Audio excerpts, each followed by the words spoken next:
Exposition. Statements of rhetoric intended to give information within a story or narrative, a setting forth of meaning or intent. Therefore, the Columbian Exposition represents the narrative of Christopher Columbus and his discovery of the New World, showcasing the fruits of the newly formed nations which flourished afterwards. However, that identity may only be the recognizable surface element, while the majority of the Columbian Exposition's substance lies beneath. So, thank you for joining me on this brief exploration into the identity and branding behind the Columbian Exposition of 1893. Let's begin. We're going to read this initial section selected from the History of the World's Fair, leading us into some imagery and discussion on how branding was accomplished at this event. As in the case at all expositions, what are known as the main buildings and other main features command the earliest attention. This is particular in the case at this greatest of all world's fairs, as there have been reared structures that have never been dreamed of 10 years before. And although much has been written and pictured in magazine and newspaper of the grandeur and magnificence of the White City, the first sight of it never proves disappointing. Its buildings are more imposing and its gardens and lagoons more beautiful than any imagination had pictured them. I had no conception of the extent, variety, or splendor of these buildings, is the exclamation, mental or verbal, of every visitor when he enters the park. The appearance of the magnificent group of main buildings around the lagoons is so different from anything in the United States, is so un-American, that it startled the imagination. Figures can give some idea of the size of these palaces, but the architecture in its infinite detail must truly be seen to be appreciated. So we have here a brief example of how these structures are being presented. Of course, this particular event is the greatest of all world's fairs. Structures that had never been dreamed of 10 years before. Grandeur and magnificence of the White City. The first sight of it never proves disappointing. They are imposing and more beautiful than not just your imagination, but any imagination had pictured them. The extent, the variety, and the splendor, and they are different, so different from anything in the United States. It startles the imagination. Figures or people give some idea of the size of these palaces, and the architecture in its infinite detail must truly be seen to be appreciated. This is one example of how various publications depict this event, and specifically these structures. It ties in perfectly with the identity of this exposition. Take note of all the various descriptors and language, the writing throughout these books, articles, newspapers, albums, or journals, as it is all quite intentional. And maybe that is a key term for this exploration as we browse various imagery. Intentional. What is actually impressive about the passage we just read is that it is largely accurate. These buildings are far from a disappointment. They are indeed grand and magnificent. Seeing them for the first time would surely leave the individual with an imposing feeling, awestruck even.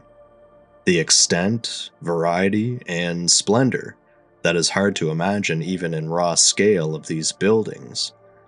The mammoth size of these places dwarf the surrounding visitors and would seemingly have infinite detail as they rise up into the heavens.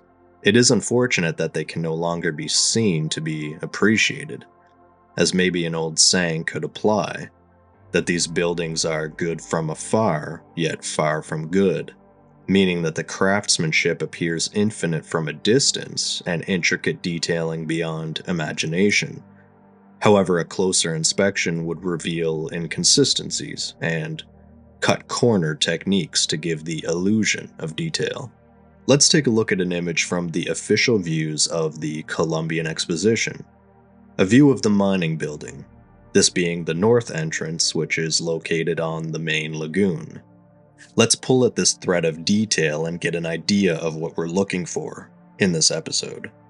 We can see initially the indicator of which building this is, the typography of mining, using what appears to be a classic or timeless style of font, something akin to a Times New Roman, with serifs on each letter, being those lines or strokes attached to the end of the larger main letter element or symbol.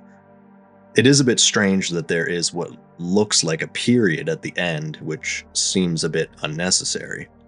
We will look at more typographic elements later on. Alright, let's dig in a bit here.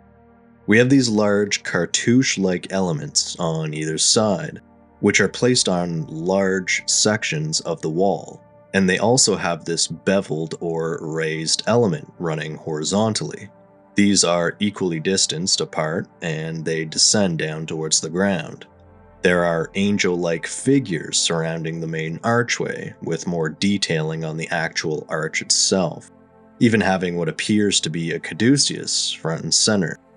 Now, even with the mention of that, if you have more information or recognize any iconography, please share it below. It's an area that I do not have much experience with and would appreciate any elaboration on potential symbolism of these details. There very well could be clues within these symbols. Intention is the key here, as all of this detail was methodically placed. It is highly unlikely that our staff and plaster crews just pumped out too many caduceuses and started throwing them up on the mining building to simply fill space. Of course, that is always possible, if these are indeed made of staff or plaster, that is. Moving on though, we have detailing along the sides of the massive entryway. There are coffered archways, not just in the main entrance, but every archway, even the one further inside the main entrance. The ornamental details on either side of the arches that run horizontally above them, the moldings that are applied in various sections, the elaborate balustrades on the second floor, the style of the roof and individually styled elements for poles that have been intricately detailed. There is no shortage of ornamentation on these buildings, and this seems to fit with the theme of this exposition. Yet, it is signage like this that seems out of place. Understandably, not every element can be an extension of the detail shown in these buildings. However, these are the small things to keep in mind. This image from the Library of Congress, which was used in the last presentation, has another example of this. Taking into account the surrounding buildings, the immensity and size compared to the people on the ground. Yet here are some of the advertisements around the grounds. A simple wooden sign with most likely hand-drawn typography that is merely set up against this light pole. Not even hung or placed up high so it would have a sliver of visibility through the many crowds of visitors. These are the details that will create yet another filter to view this event through. It is the difference of style, of appearance, of brand or experience. There would be signage for park areas, on buildings used for wayfinding, advertising events, food, souvenirs, and many more. Why would you not create spaces of equal beauty that are specifically designed for these purposes? Large wayfinding signage areas that contain many spaces for exhibitors to add their names or individual signage. It would seem like a small task considering the absolute monstrous size and detail-oriented buildings that were constructed within months. Something that should have been considered, and if not, why not? How about a look at one of the various chocolate shops or stands at this event? Probably an understatement, as the design of this structure is incredible. anything for chocolate, especially 20-foot Corinthian columns. Again, consider the size of this structure, the detail and ornamentation and overall design. Check out this roof and the small statue-like detail on top. Things that most people, in all honesty, would probably not see. Yet, the signage here, these several boards that are merely set up against the pillars, are the advertisements for this incredible chocolate hub. Why would spaces for this type of information not be included into the building schematics or initial plans? Even if it was a separate piece of construction that fit into the style of this building, placed several meters away to entice potential customers.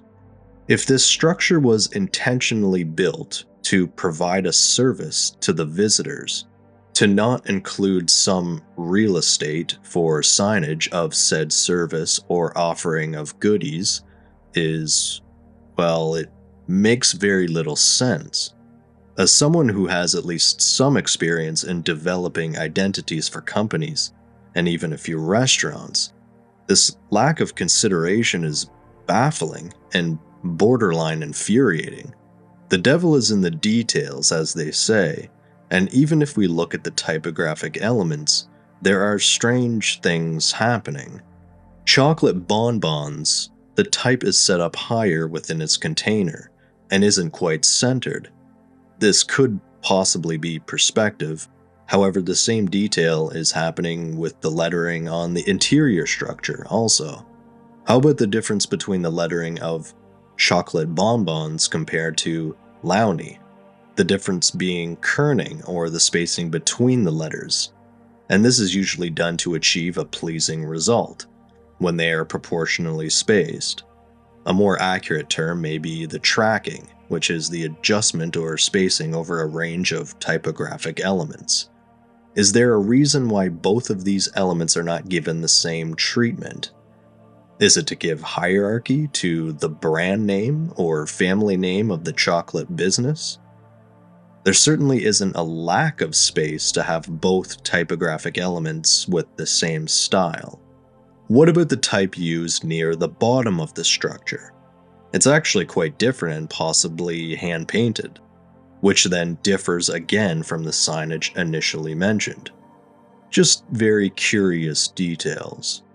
Looking at the peristyle here, and we have the same presentation of grandeur and magnificence. The ornamentation of statues, the detailed moldings of angelic figures, the coffered archway underneath, the Corinthian columns. The overall detail is impressive throughout this entire image, and then it begins with the typography at the very top. A very interesting sentence, actually. Ye shall know the truth, and the truth shall make you free, which is apparently a biblical verse. Again, this type of detail is interesting as this is intentional. This specific statement, and placed on one of the most prominent and visible areas within the grounds. This is the main entrance from the water. However, this is on the interior of the basin area, so it is meant to be viewed while potentially exiting the grounds to leave by water or ship. Now, let's briefly discuss this painful representation of a biblical quotation within a grand event such as this, placed in a position of absolute prominence. The placement is abysmal. It is hard to fathom how this was left in the state it was without being remedied. It begs the question of who arranged it, who placed those words and said that this looks good. The spacing between know the truth and then between the and the second truth, and then between the words make you free, how could this possibly not be planned out? Again, thinking of the term intentional here, viewing all of the detail, the work, the craftsmanship, the symmetry even of the actual structure, And then this was placed as a prominent quote. It doesn't even look like it's centered within the structural container it is placed in. Looking just below, we have another larger section that is equally noticeable, and overall just sloppy. What we have here is the lack of leading, and leading is basically the distance between two baselines of text or type. If you open up a book, any book, you will notice that the lines of text are spaced evenly and are equidistant from the line of text above or below it. This is not the case here. The leading progressively gets tighter as the lines of text descend. This may remind you of hand-painted signage on the side of the road that says something like garage sale, where the word garage is written massively and then they clearly didn't plan out the rest, so the word sale is crushed into the remaining space. That is this. This is not planned and completely embarrassing. This type of detail should have been mapped out with the structure. How could it not have been? Despite this being 1893, it would be hard to believe that these typographic elements would not have been passed through many checks before installment. Initial sketches with scaled measurements to ensure these details looked better than what is presented here. Again, it is not centered within the space given. It looks like the first sentence was actually given some generous room, and they eventually found out the rest couldn't fit using those initial parameters, so the remaining type was crammed in. We see the same type of treatment with the two sections on either side of this too, where the text isn't even centered. It could be possible that some of these examples are skewed by perspective, but they are not entirely changed from perspective. These typographic elements were an afterthought. They were not planned and poorly executed. If we are following the official story where these structures were built for this event, and this was the treatment of the typographic branding, this is a glaring anomaly. However, it is this blatant disregard for the absolutely monumental task of designing, creating, constructing, and finishing something so grand such as this peristyle, only to be topped off with this typographic garbage. This reeks of contrast. The ability to complete the architectural, iconographic, and molding components that show incredible craftsmanship and creativity and overall beauty. Yet this is what they had trouble with. Alright, we'll need to move on and we'll leave that one for you to decide. Take a look at this picture. For some, this is familiar territory in their personal research. Others, maybe this is all quite new and obscure. Either way, this image elicits a response. Maybe it is familiar, something comforting and at least understandable, or possibly an uneasiness or uncertain strangeness. Whether that kind of emotional response was actively discussed in the various meetings regarding the creation of the event is unknown to me at this point, yet it's an interesting lens to look through when analyzing this event. A brand for many may be a familiar symbol, a representative logo of an entity, that being anything from a country to a company, an individual person, or even an exhibition. What is amazing about this symbolism is that in many ways it's quite powerful.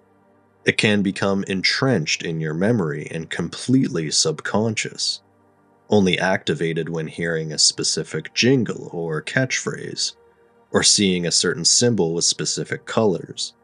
There are some that are almost universally recognized, and even when they are represented poorly, can still trigger this response. As some awful examples scroll by, can you decipher any? Even if they are off, different styles, colors, some may still trigger a memory and you know exactly which symbol it represents. That is a powerful effect, is it not? However, a brand isn't necessarily a symbol. It isn't really a product either, even though these two things are tied quite closely to a brand's surface identity. These are aspects that people interact with, yet it is the deeper subconscious thoughts or emotions that are tied with the brand that truly speak to its effect. Keeping in mind the previous imagery, especially that last one, how could you forget? Let's look at a single aspect of this exposition that was relatively small in comparison to exhibits, structures, and technology, yet has its place in this branding story. We read a small section regarding the tickets that were created for the Columbian Exposition. Tickets of admission. 4 tickets of admission have been printed and were on sale April 1st. We present our readers with the facsimiles of each. They are intended to represent 4 epochs in the history of our country. First, that period when the country was entirely under the dominion of the savage. Second, the discovery by Columbus and the introduction of civilization. Third, the separation from the mother country and beginning of an independent government. Fourth, the abolition of slavery and the preservation of the Union. The tickets are printed on heavy bond paper and resemble the old-fashioned paper currency. They will make very handsome souvenirs. About 5 million have been printed and sent all over the country.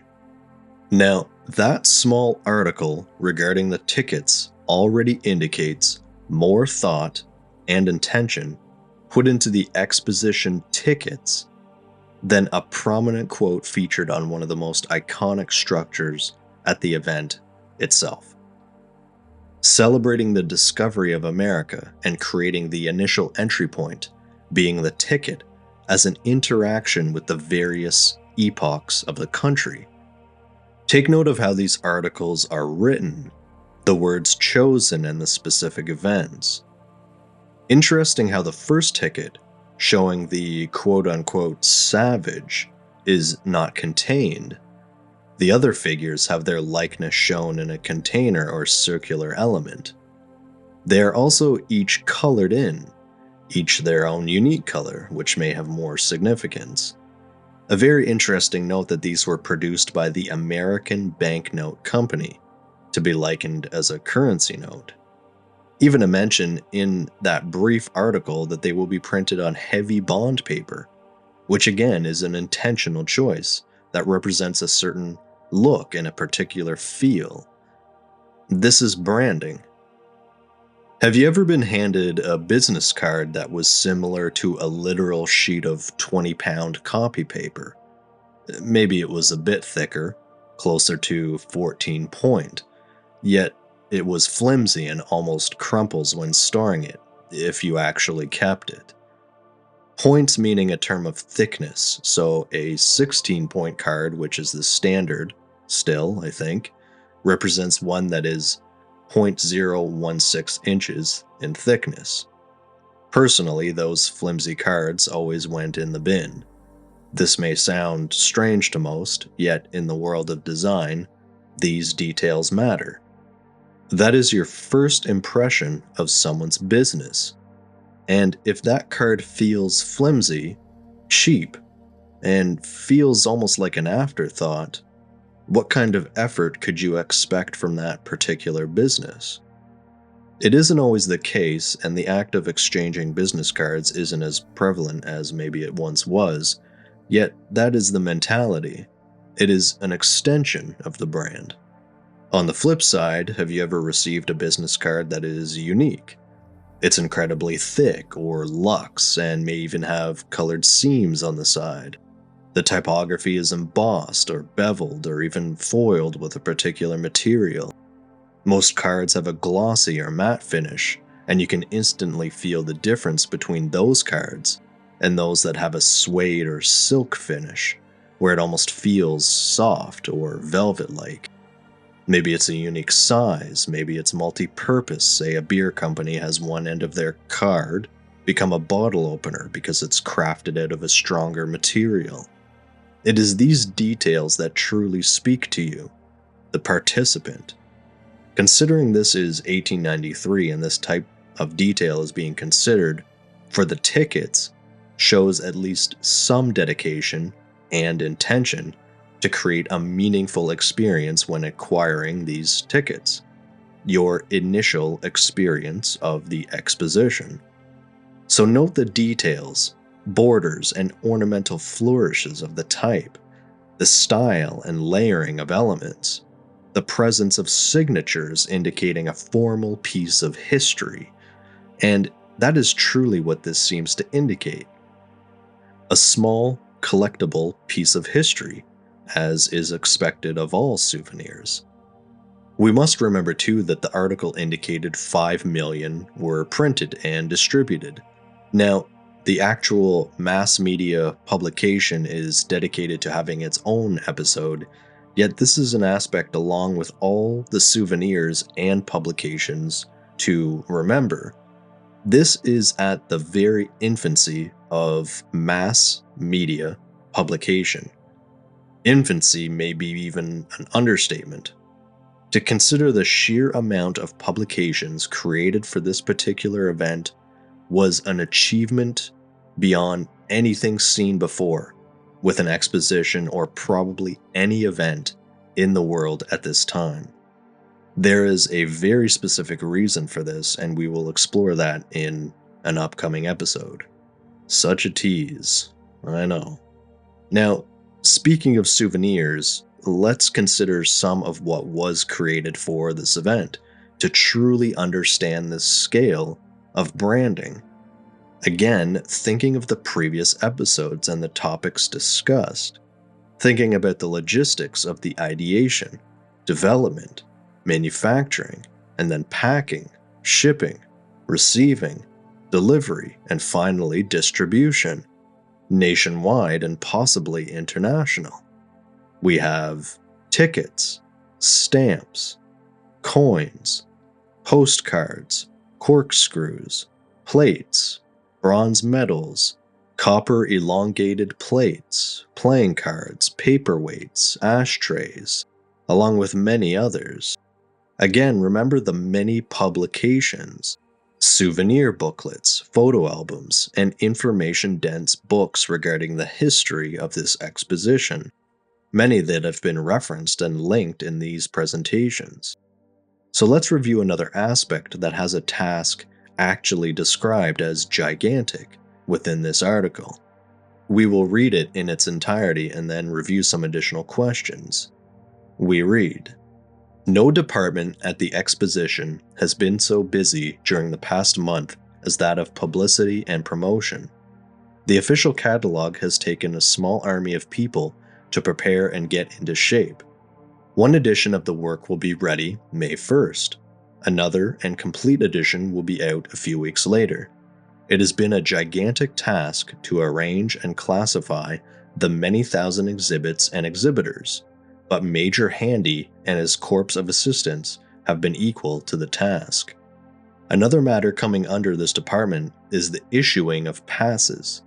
The number of free admittance tickets to the exposition is something enormous. Every exhibitor and employee on the ground is entitled to a pass during the entire period of the fair.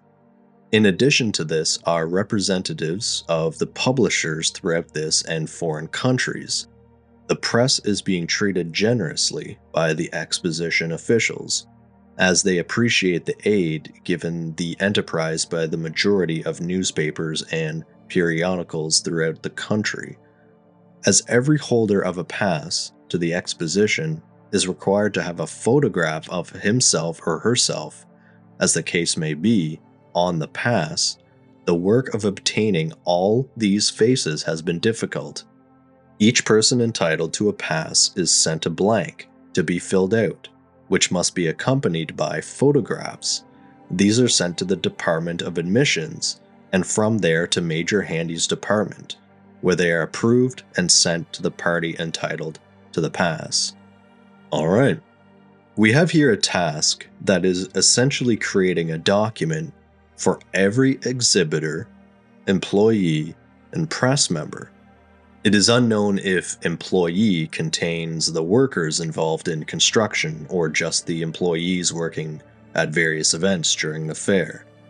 Regardless, this number was referenced in the Underground Exposition episode From the Star, Reynoldsville, Pennsylvania. It must be understood that the exposition is a city with a complete government.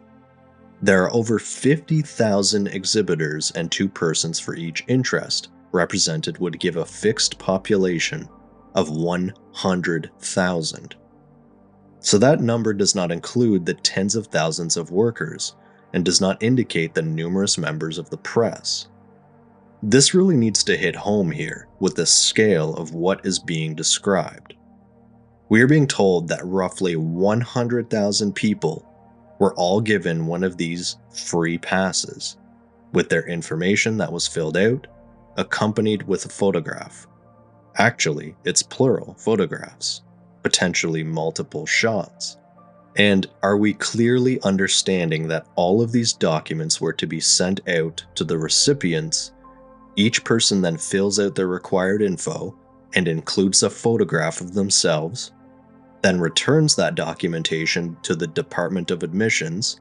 They are then approved, finalized, maybe printed into a finished document or passport, let's say, which is interesting, and then sent back to each recipient.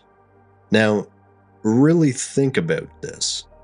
Try to encompass this task of creating essentially 100,000 passports with photographs of each person. Let this linger on your mind and in your imagination of this task. This article alone is referencing a ludicrous amount of communication, development, design, printing, and logistical prowess that is borderline impossible. The mass production of a document such as this was only made possible only a few years prior with an essential invention, an invention that will have its own episode in regards to this event. Yet that seems to be the Columbian Exposition's MO, doing the impossible and doing it well. However, what is the most crucial aspect of this data point? It is the tangible data, literally. This article indicates the largest piece of evidence that would put a severe dent in this investigation, because we potentially have 100,000 pieces of evidence, even if only a fraction of these survived. Half of them, a quarter of them, or even 10% of these survived, which would be thousands of documents that are tied to specific employees, exhibitors, or press members, showing names, photographs, and positions of individuals that were involved with this event. It seems like a reasonable request to ask those who propose this event is true to its description and historical account. Where is this documentation? Please understand that I am no expert in this event or historical research. Yet after combing through thousands of photographs, read through hundreds of articles and books, viewed an incredible amount of videos both exploring the official story and alternatives, along with researching actual tangible artifacts from the exposition itself, I have not come across any documentation of this sort. And that is concerning. Of course, this doesn't mean that they do not exist, and if anyone has more information on this type of documentation, please post it below for others to see and discuss. However, let me ask you, does this not raise questions within your mind about the overall documentation? Suppose that is one for you to decide. Let's go over some images here and discuss some aspects relating to overall appearance. No real order to these, just an exploration of what sticks out. Again, we have this signage here leaning against a light pole. No presence, no height, not much visibility at all unless you're walking right next to it. This is an image of the Coral Hall, which was in between the transportation building and the horticultural building. Again, it is the signage. We can see these same signs on either side of the massive Corinthian columns. It is a bit strange how the pillars themselves appear to be top-heavy in design and don't have a bottom foundation. They just slip into the flooring. Maybe this was intentional. Looking here at the large areas that could have been used for some sort of signage have been used for some typographic element, featuring musicians it seems, only filling the top portion of it though. The question being, was this planned? If the typographic element was planned, why is it shoved into the upper portion of this blank container? Was this for visibility? It's not centered and there are no other ornamental details.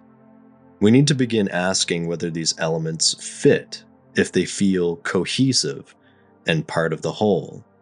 Moving on. A view of the mechanical or mechanic arts building. Even despite the low resolution, we can gather the incredible amount of detail. Regardless of the material, the detail contained within this image is staggering. The scale of these endeavors is incredible. However, the lettering that has been applied keeps drawing my wavering eyes, wondering if it is even straight. Are some of the letters escaping their own baseline and wandering upward? Maybe it is just a perspective issue or a poor quality image. Yet, if this is the case, the question is, how could you let this happen? To have such a blatant insult to the work in which it describes. It seems so very strange, at the very least. It is also impressive viewing some of the exterior details that were reserved for covered areas, partially roofed or covered areas that would be considered open air. A shot here looking at the ceiling of one such area gives you an idea of the detail, the craftsmanship, and just the intention. Again, a key word within this presentation. The intention to create these epic replicas of grandeur to some of the smallest details. Not only is this impressive, it is a detail that would seldomly be seen. However, how could a place such as this not entice the viewer to gaze upwards? With towering columns and artwork tens of meters above your head, that begs the question of how, or even why. Yet, these questions do frequent the mind when coming across a scene such as this, where part of the fisheries building is being covered with what seems to be a rollable lattice. What would be the design direction or philosophy here? Let me ask you, does this jive with the overall aesthetic? Does this feel cohesive and fit with the identity of the exposition as a whole? Maybe this was a cheap alternative to finalize the building in its later stages. Possibly an unfinished technique that would be covered over and look completely seamless with the rest of the building. Or is this covering a foundation that may raise questions to the average fairgoer? Next is the electrical building, a statue of Ben Franklin with his famous kite, I believe. Such an interesting tale. However, even this famous father of the electric is dwarfed by this domed entrance, adorned with an incredible amount of detail and ornamentation. One aspect that really shines through in this exposition is scale. Thinking on just the design process alone for this one section, as large as it is barely noticeable in the grand scheme of this exposition. So taking in all of this detail, the scale, the iconography, and symbolism, those details being shown quite well on this structure. Again, taking in the amount of care and attention that is being shown here, surrounding the architecture and ornamentation. The staircase that descends almost in a puddle-like fashion with curved railings or balustrades. A bit excessive on the flags, yet one test for identity can always come back to a simple question, and one that is directed to you. What is this building for? Checking the lettering that has been applied in various places, some seemingly unusual and not meant for such an application, can you decipher what this building is for? It's chocolate, obviously. So visitors can get their chocolate from this place. Yet this is a restaurant, the Big Tree restaurant. This tent or barn-like structure here, having the lettering restaurant thrown on the top. At least in terms of visibility, it can be seen from a distance. It is the difference in aesthetic, though, that perplexes the mind. Why not the same care, attention, and detail applied to a place that would have hundreds of thousands of people eating there over the course of this event? The lack of any intention is staggering and says enough with the visual compared to the previous. This is an aspect that pops up throughout this research and leaves a lasting impression on my mind, wondering how certain buildings or structures could have such an elaborate presentation, while others appear just, well, like this restaurant. A lackluster representation, to be diplomatic.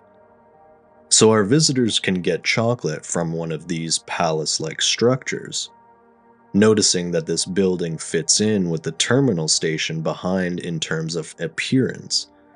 Now, does this seem like a chocolate shop? That may be debatable. Yet the commonality of ornamentation and detail is there. However, should you have a reaction to that chocolate or suffer any other injury that may require some medical attention, the medical bureau will be in charge of an eminent physician with an ample corps of assistants and trained nurses. Hospitals will be located at several points on the grounds. In case of sickness or accident, the ambulance corps will be called to convey the sick or injured to the nearest hospital, where everything necessary for their immediate comfort and relief will be provided. This service is intended for emergencies requiring immediate attention. And this is one of the hospitals. It is contrast such as this that really requires scrutiny in terms of branding, and why this episode is just as important as the previous and upcoming ones. This little shack is a building in which visitors, employees, or workers will be treated medically for injuries or illness. So let me ask you, does this represent a building that inspires confidence to be healed, to be remedied of an ailment compared to what was within the grounds? Again, it is the attention to detail and intention of creating a grand exposition that provides an experience. Now, your main goal isn't to get injured, yet to be hauled off to a literal unnamed building on the edge of the grounds, surrounded by trees and potentially void of any civilization, would seem to inflict more trauma. And that's even before the doctor greets you at the door with a hammer in one hand and pliers in the other. Suppose maybe that's a bit much. Yet the dichotomy remains.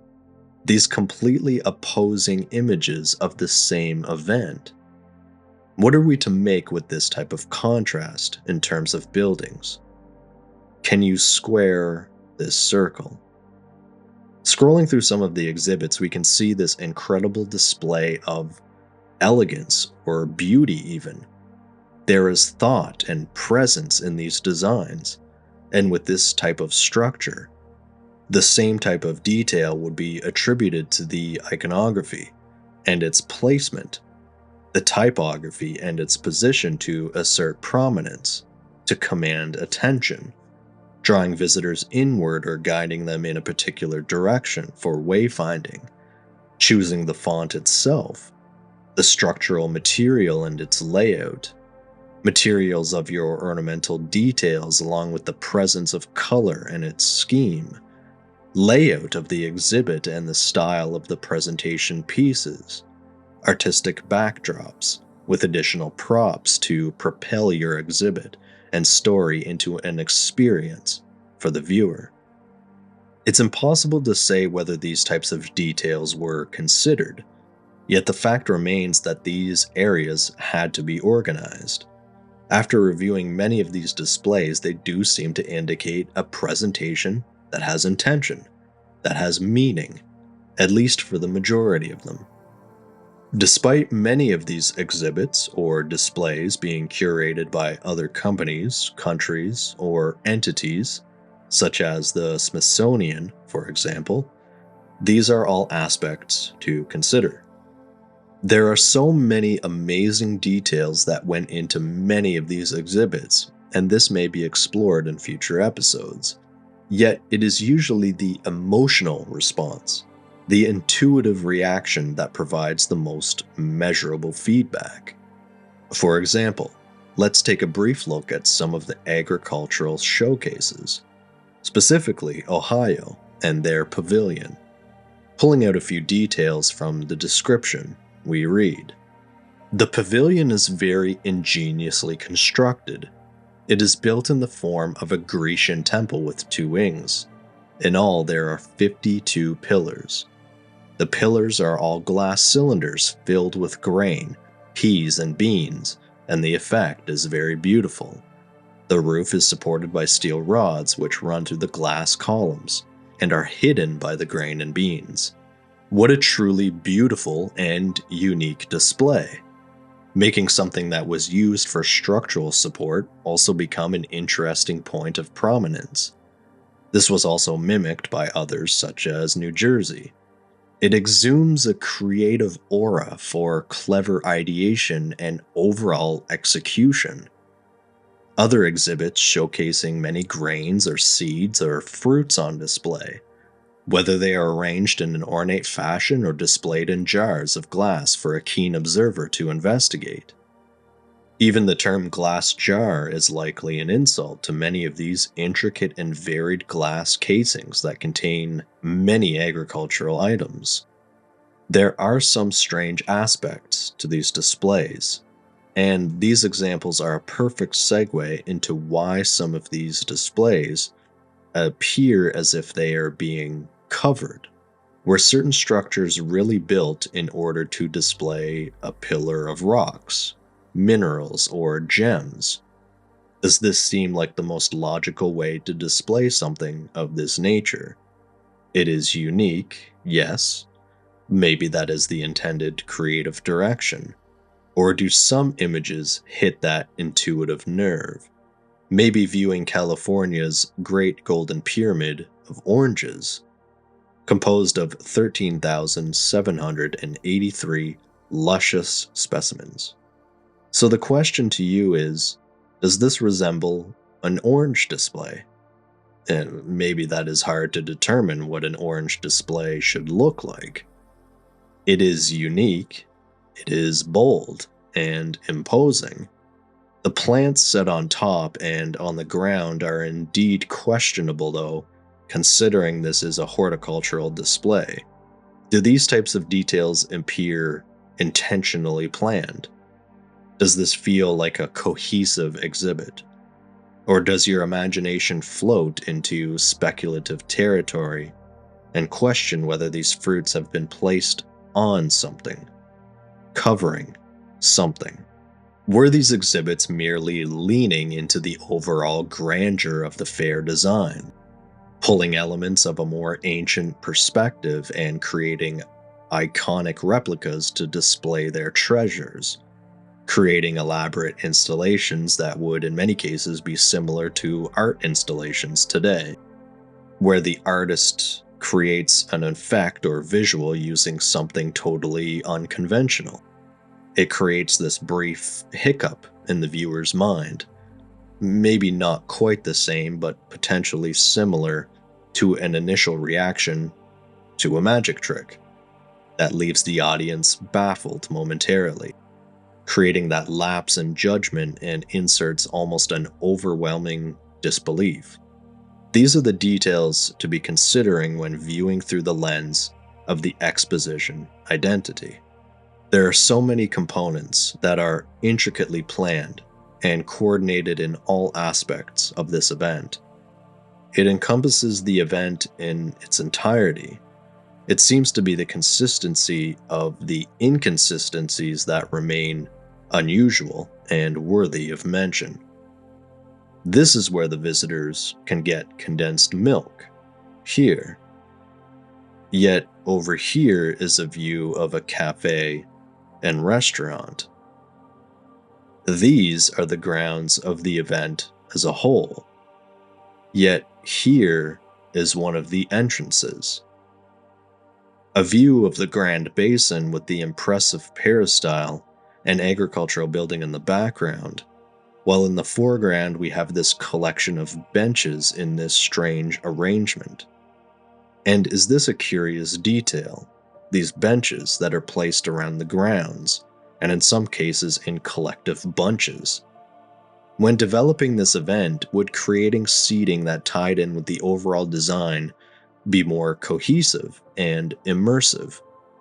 Creating ornamental benches that appear like stone, that have flourishes and mirror details of the buildings which surround them.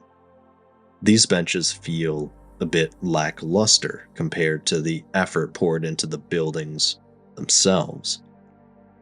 We have an image from Charles D. Arnold's collection of the interior of the administration building. It was showcased in previous episodes, yet did anyone notice this lettering? Is this a signature? An acronym? A mistake? This is the equivalent of standing at the end of a car manufacturing line with a nail to scratch a logo into the hood of a finished car.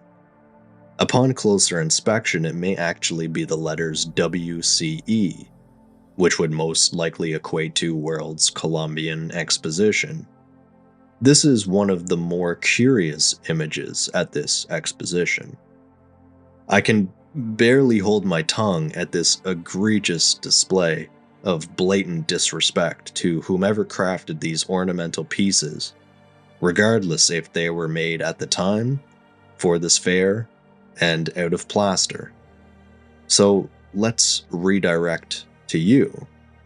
Excluding the lettering, do you feel this interior design is cohesive?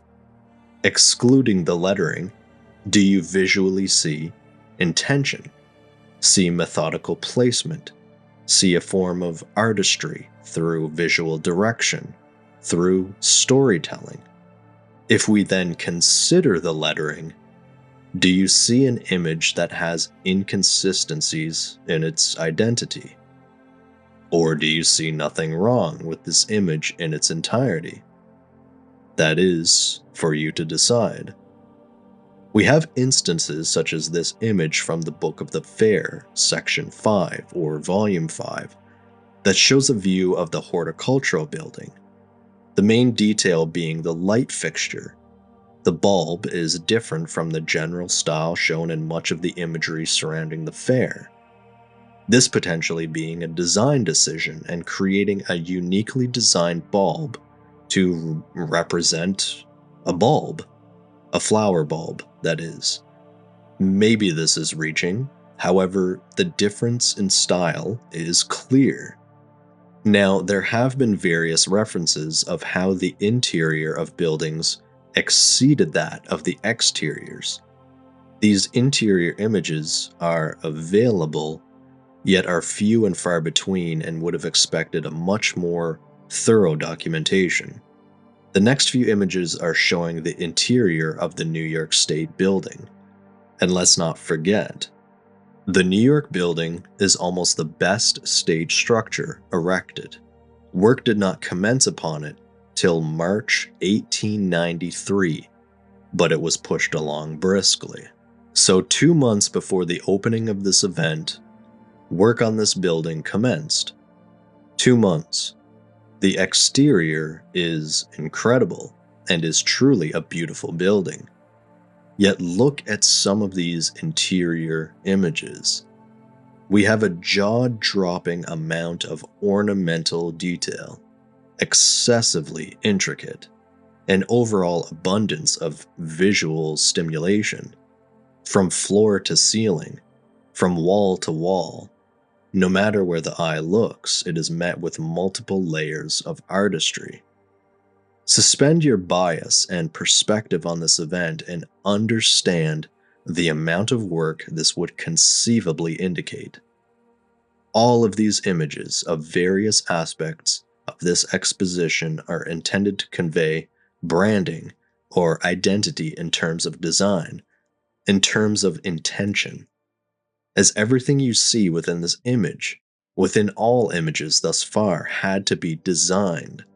There was ideation, conception, development, potentially testing, reworking, and then finalization of the design of a single element. Then it must be created physically, whether it was molds or actually molded by hand. Whatever the case may be, the amount of actual design work showcased in these images numbs the senses and holds the imagination hostage at times. Suppose that is more of a subjective interpretation. What are your thoughts about these interior images? We even have this interesting image from a publication called Midway Types, with a few more images afterwards. It has a description that points to its own contrast. Quite curious. Funny enough, the title is actually a curious contrast. There could be formed no contrast more curious or more grotesque than that in this illustration of a bit of ground on the street of Cairo.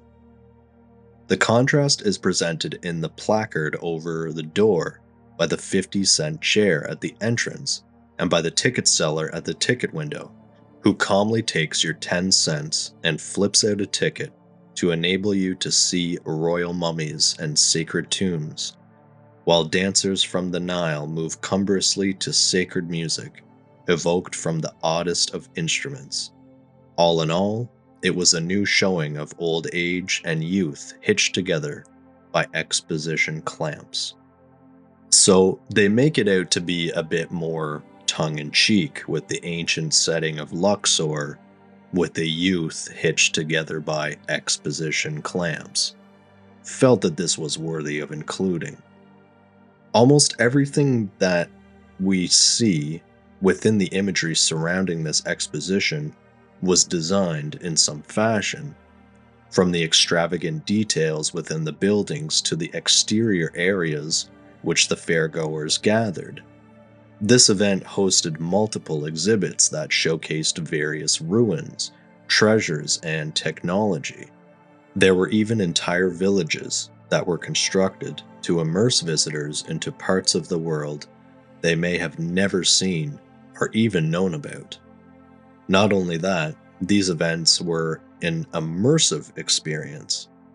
Stepping into one of 2 Irish villages on the grounds, there were lads and lassies fresh with the imported sods that came with them from Erin. There were thrushes that were Irish to their backbone, and gave out only national warblings.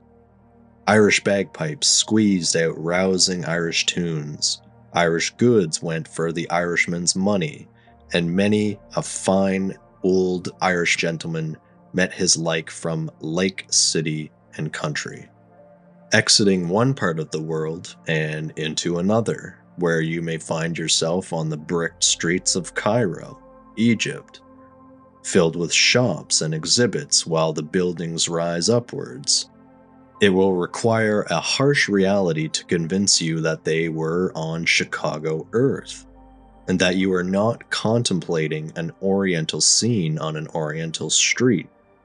No magician in Arabic legend produced a vision so wonderful for its seeming improbability, as was done by the hand of the realist who put the people of this group on the sandy beach of Lake Michigan. Maybe from here you visit the German village, or take a short walk to see the world-famous lion tamer. You may be interested in having your fortunes told, set up beside Cleopatra's Needle and nestled under its presence. Maybe we need to relax afterwards on the wooded island with some Japanese tea, while later on into the evening you may stumble into old Vienna.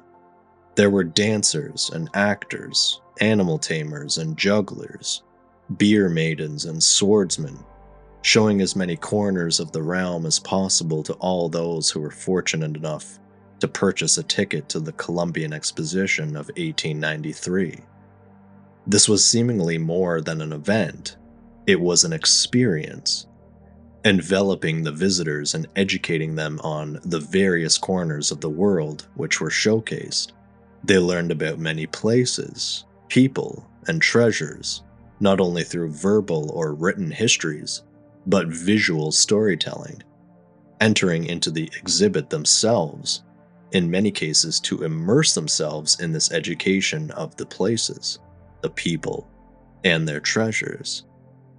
On paper, this sounds incredible for the time, an excellent way to showcase the history of the world, to create a larger-than-life exhibit where you may visit various cultures, broaden your perspectives, explore new horizons, and try new things. Yet, is that what is really going on here at this event?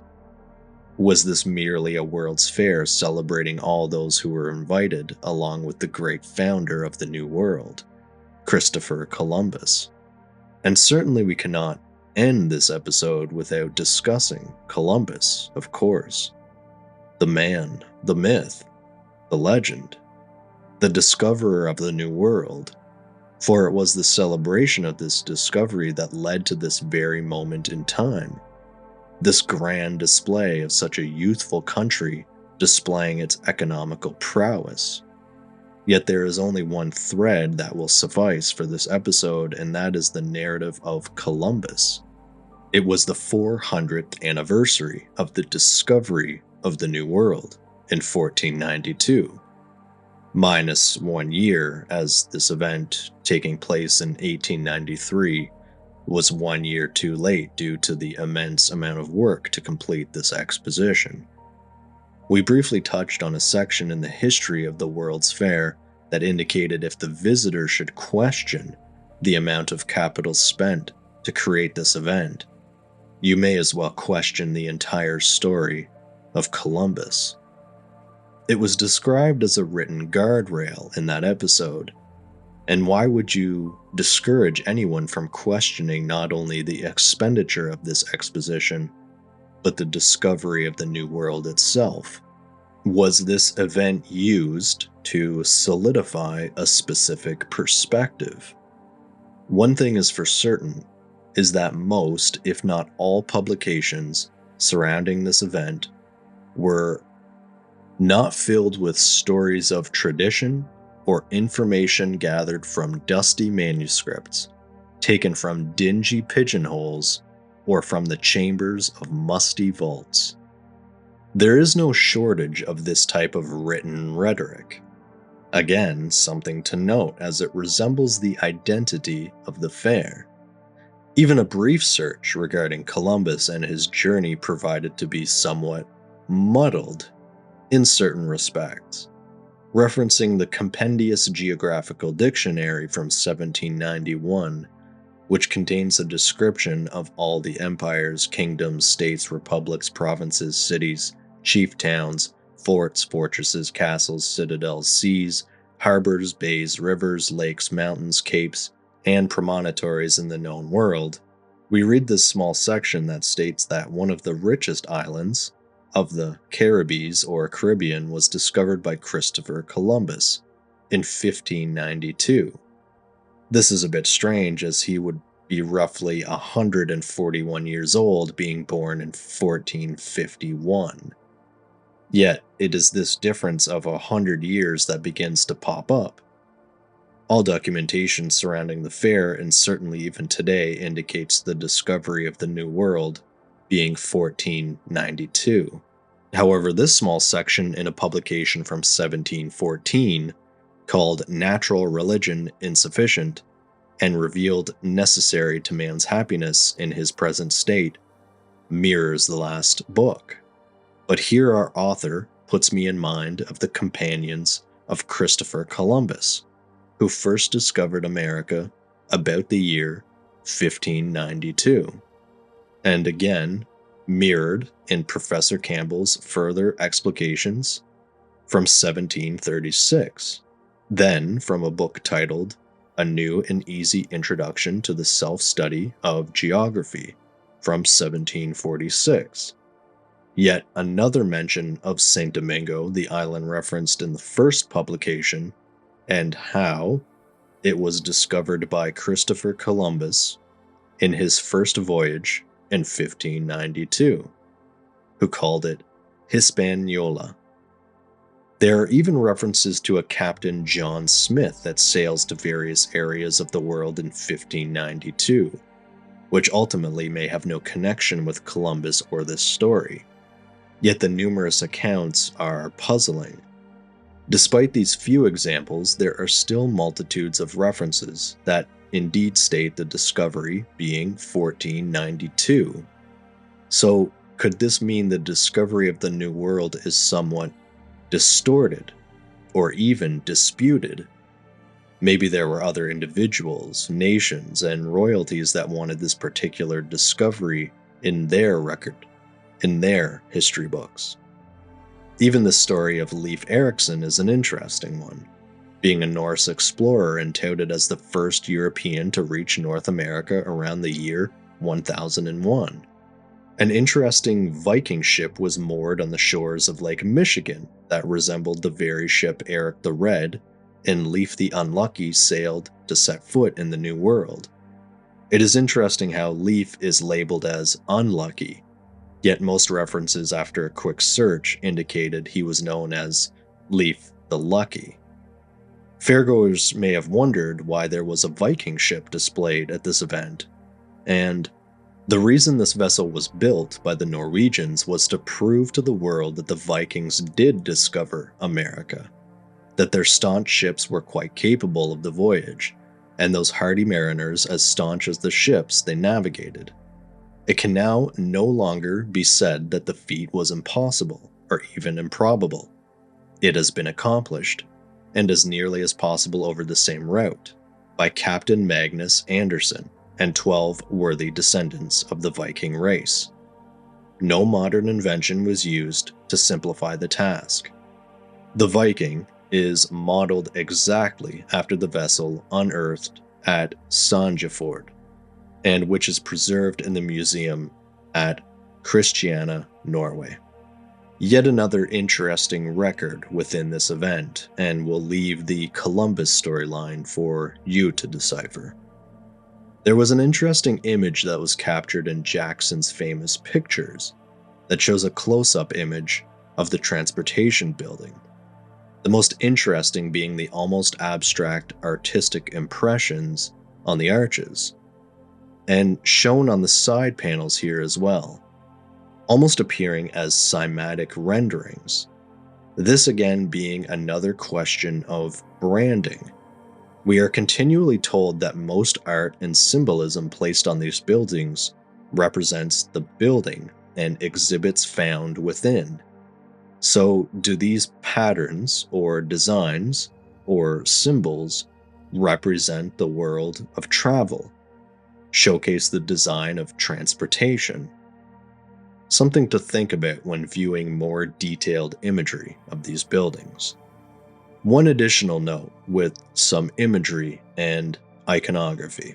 This image comes from Campbell's Illustrated History and shows the interior of the music hall. Initially, at a glance, it appears as the American eagle represented in this container and flags surrounding the hall. Yet the details below the bird itself and even its stance was a bit strange. After referencing one of the first books on the channel, the Book of Animals, along with a few other sources, it became quite apparent that this actually may be a phoenix. So, an interesting question arises, such as the phoenix from its ashes. What purpose would this symbolism have at an event like this? It is certainly strange how this symbolism appears on things such as tickets, too. There are many depictions of birds at this event. So, are we looking at the American eagle, the bird of prey, or possibly the phoenix, the bird of rebirth? It is these types of details that remain paramount to deciphering more information within this enigmatic event, potentially providing clues to either support the historical narrative or presenting the viewer with symbolism that will hopefully be decoded one day. Let's remember that photographers would have had access to many aspects of these events. If there were shenanigans, who is to say that some images were framed in a particular way to provide clues to those who will analyze the details? While most may look at this image and consider the statue the subject, with the building as the backdrop. Or is this statue a decoy, and the photographer's true intention was to present the strange details on the building itself? Speculation, yes. However, it is a perspective to seriously consider when viewing this imagery. Maybe the intended subjects of these images were placed in specific areas to ensure little details would survive the ultimate destruction, left for those later generations to put the pieces together and potentially gain some semblance of truth about this Columbian Exposition. We have explored various elements of this exposition, yet we are returning back to our initial example where the written publications reign supreme in terms of overall clues. For one of the greatest weapons in the world of that time were the words written in pen or pressed into publications. Adding the letter S can turn those words into swords to cut mental trenches into the subconscious of the reader, creating lasting impressions that individuals will perpetuate, even if they do not fully comprehend the information in its entirety, especially if the mind is malleable and is unable to defend against such a barrage with no prior experience or knowledge. So let's review one of the main publications describing some details of the architecture specifically. This is the Report of the Committee on Awards of the Columbian Exposition. To my understanding, this publication contains reports that were presented by the World's Columbian Commission, those reports being prepared and authorized by judges, selected by the World's Columbian Commission. These publications would then be distributed for the use of the Senate, the House of Representatives, and the Department of the State. So as you listen to these passages, consider their wording, the emphasis and descriptions, the rhetoric being presented in undertones that may be hidden beneath. I apologize if they seem disconnected or jumbled. They are merely notable sections of the publication that relate well to this episode. While listening, there will be imagery that scrolls through, and consider all of the aspects discussed in this episode, taking into account the finest details of each element, the structure of those details, and the design work that would follow their inception from imagination. Consider the cohesiveness of this event as a whole and what may contrast that aspect. Let's begin. If all this was emergency architecture struck off in the heat of enthusiastic zeal, there was no element of accident or chance about it. Behind it was the initial force furnished by the wealth and enterprise of a sympathetic people and the deliberation of concentrated energy and skill. He who undertakes to criticize the buildings of the exposition is criticizing also the spirit and genius of the people which made them possible. The inspiration of the whole composition evidently came from the forums, basilicas, villas, and baths of the Roman Empire. But in none of the great centers of imperial wealth, power, and civilization in ancient or modern times has a demonstration been made so vast and so connected. All these great structures had four leading features in common. First, they were all expressed in terms of strictly classic architecture, according to the Romans, or according to its direct derivatives in the Renaissance.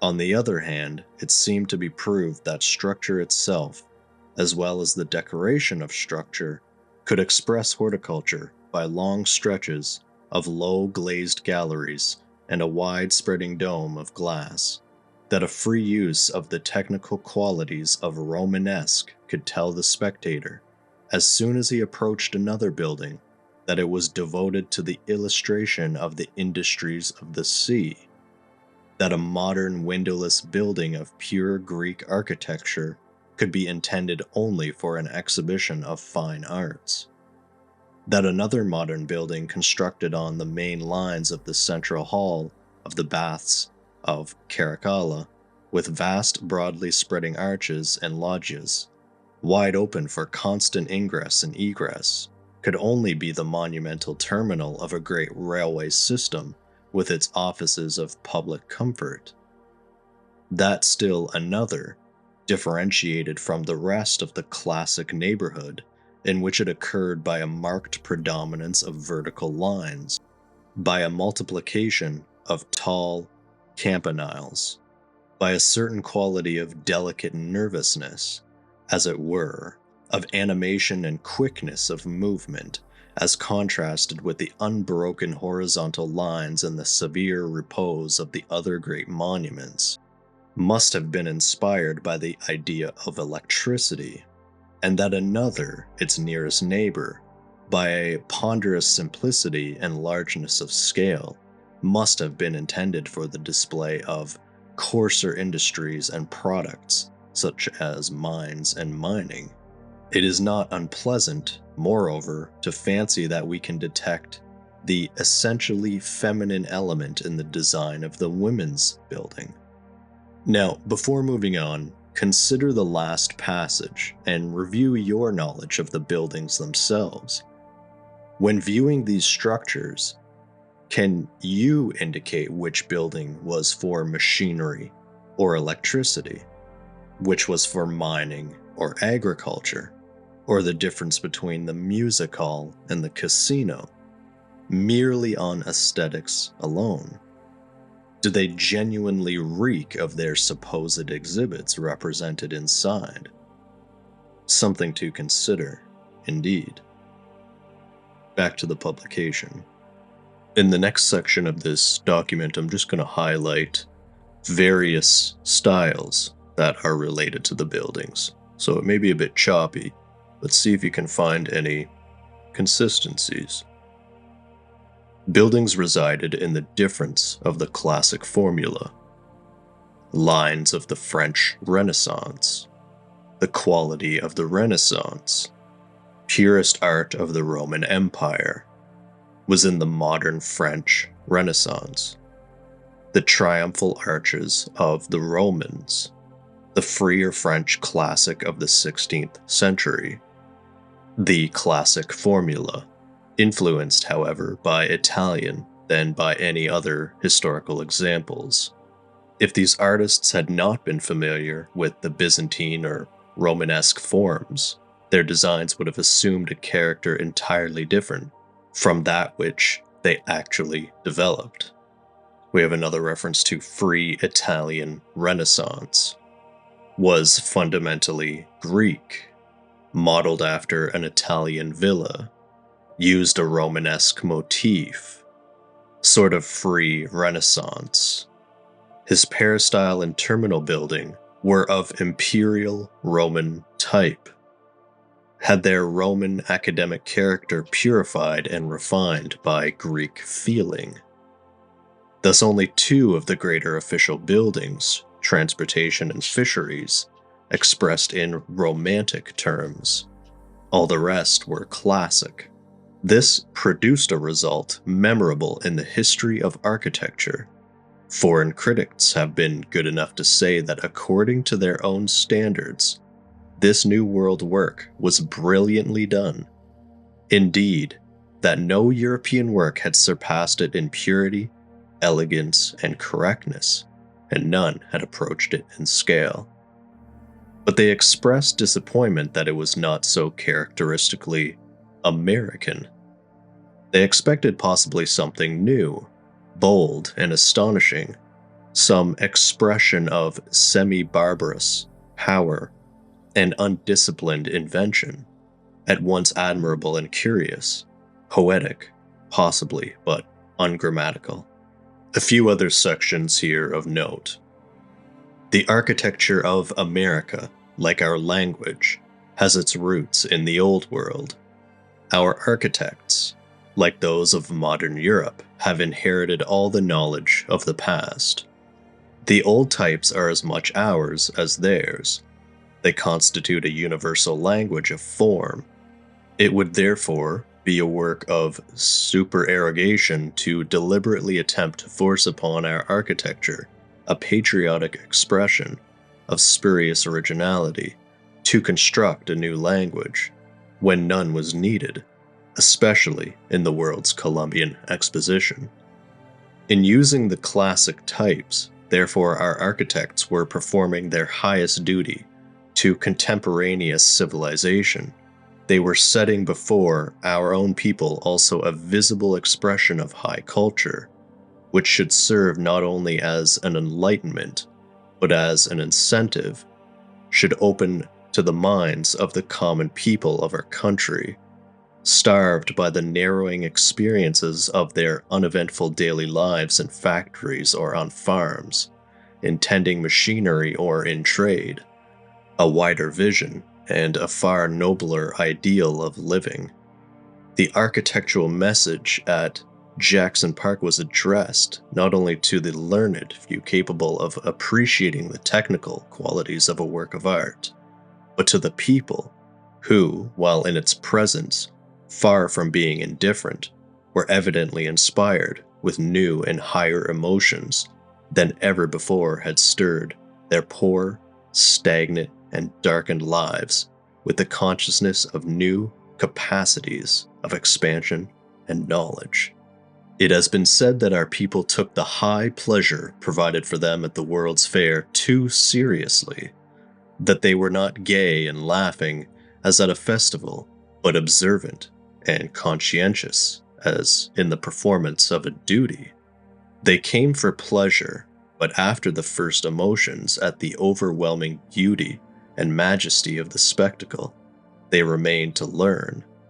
It was indeed a serious business for them and for the future of our country. Art never performed on any other occasion in the world's history a service more memorable or inspiring.